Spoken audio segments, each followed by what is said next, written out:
Have you ever wanted to play an action-based monster taming game? Well, get ready to invoke creatures in Adore on its upcoming release August 3rd. Draknar, the god of creatures, has succumbed to Ixer and his curse. Luckily, part of him lives through Lukah, the character you will play as.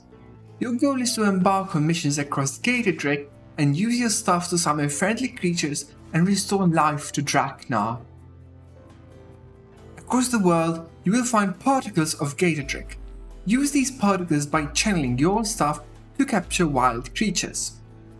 As you can see, it's not always as easy, so damage the enemy to lower their health to speed up the capturing process.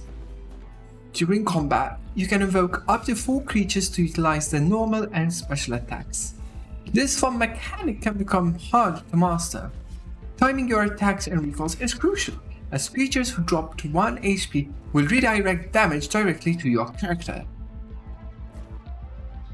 Successful combat does not rely solely on skill.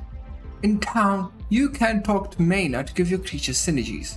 Creatures of that essence type will trigger its ally synergies, creating an additional layer to team building.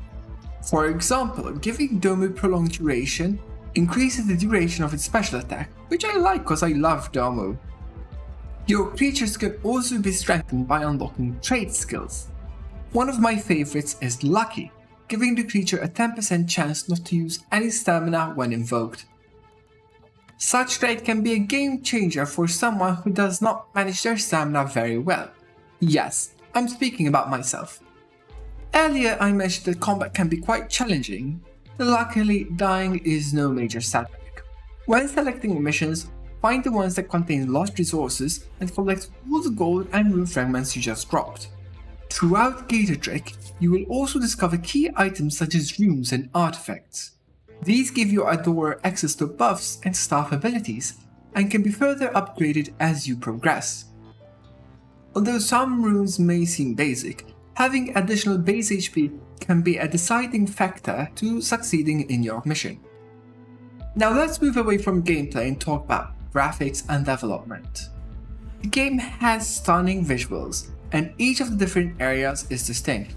It offers a variety of creatures, out of which I really like the arcane ones, mostly because they're purple, but also because they're cute.